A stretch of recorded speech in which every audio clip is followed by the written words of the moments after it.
Vidíte, že musím úplně rychle, protože mám už 15%. No, druhý pár malovaček. Takovou malovačku. Mám i hodně značek.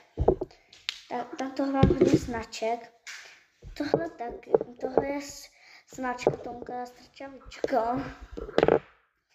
No a tady všechno, co vidíte, tak všechno mi sám Vánocům. Tohle ne, to je skobla. Kobičky taky. Tohle taky dostal, ne, tohle dostal Osek, kdy mám. Co tady děláte?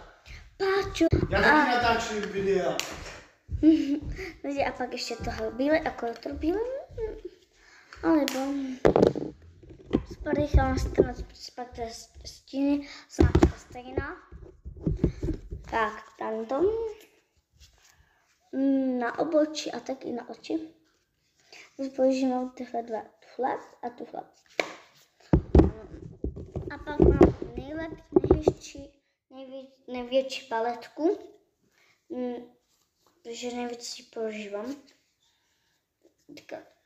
Že tam, ne trojta, koukejte.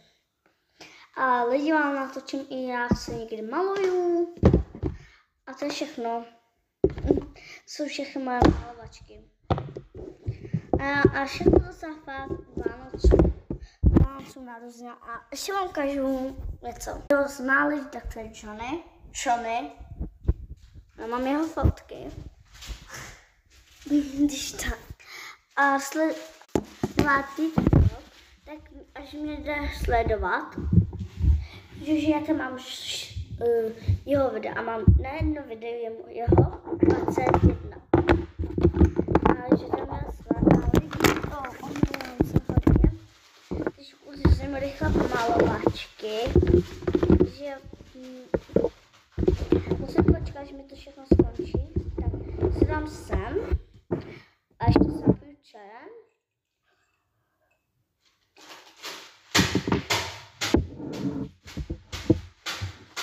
Takže máme tady pastelky.